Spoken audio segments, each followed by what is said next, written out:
The X-Files is one of those shows that instantly takes me back to late nights in front of a TV, lights off, and the glow of the screen filling the room. It's the kind of show that lived better on VHS than anywhere else, with the static, the grain, and the way the darkness of the picture sometimes blurred into the shadows. That's how I remember it, watching it way too late, half terrified and half addicted.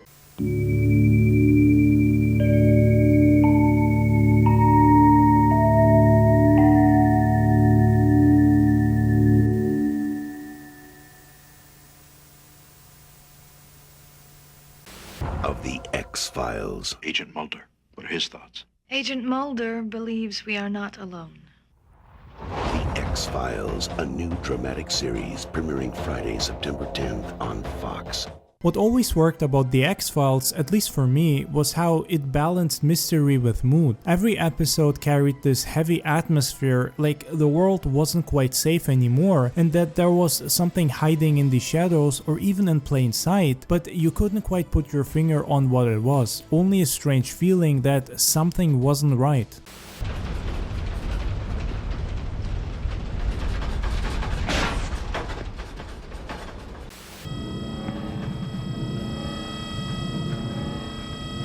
You had Mulder chasing answers, always convinced the truth was out there, and Scully being skeptical of almost everything she saw, or at least trying to come up with a rational explanation.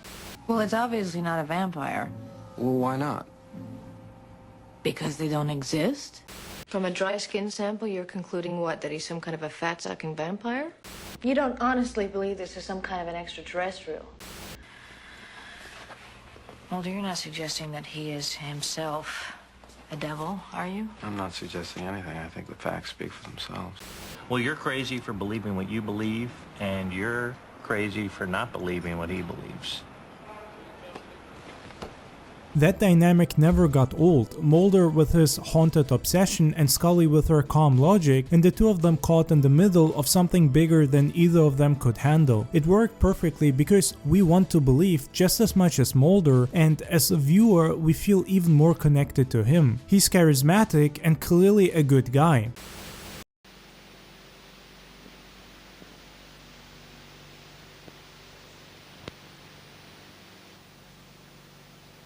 You can't protect the public by lying to them. It's done every day. But Scully offered the perfect balance because a lot of the things the two of them encountered ended up human or nature made and not really supernatural, which also makes you doubt Mulder more and more because he never stops being convinced of there being something larger out there and some secret conspiracy at play. Over time, Scully starts to soften up and even believe him as well, and it's interesting to see how their relationship develops from two colleagues that didn't trust each other to people that would die for one another and can't imagine not working together. Their development is done perfectly in my opinion and one of the best in TV history. Why kill Big Mike? Oh! What's missing here is intent. Come on, Laura, we're married now.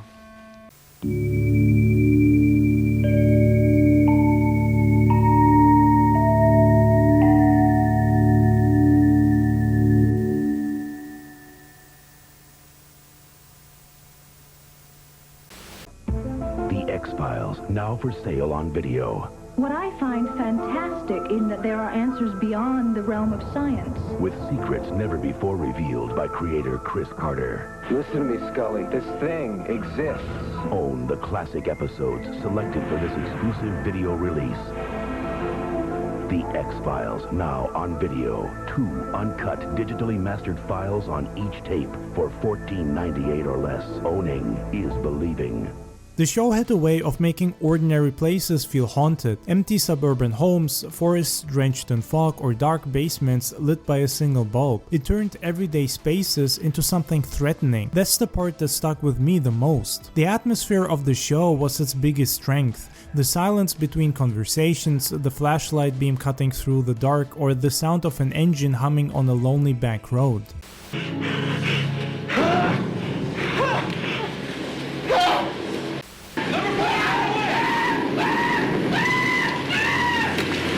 Those little details made it special and stand out from the other shows that were around back then, and it still feels fresh and original despite its age and despite the massive influence the X-Files had on the mystery genre and the TV landscape in general. And then there was the way the show jumped between monsters and conspiracies. One week you'd get a creature crawling out of the sewers, the next you'd be neck deep in alien cover-ups and cigarette smoke.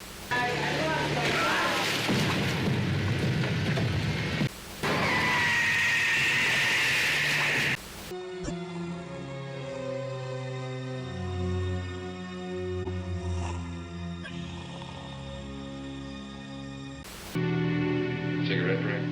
How about a smoke? Don't try and threaten me, Mulder.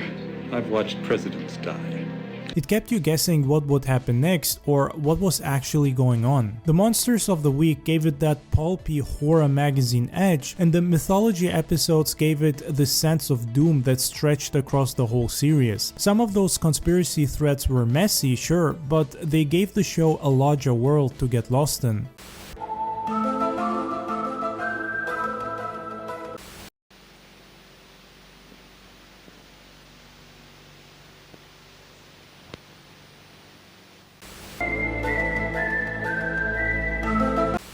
Truth would have caused panic. Panic would have caused lives.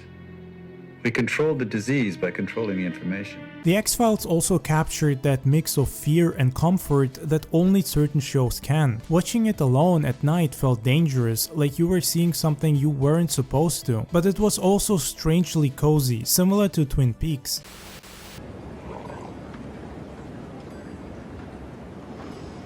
You know, this is, excuse me, a damn fine cup of coffee. The rhythm of the episodes, the chemistry between Mulder and Scully, and even the way the credits rolled with that eerie theme. It had a kind of hypnotic pull. Once you were in, you wanted to stay there. Looking back, I think the X-Files belongs to a specific time. The 90s were full of paranoia, urban legends, late night cable, and whispers about aliens. Deep Throat said trust no one. Trust no one.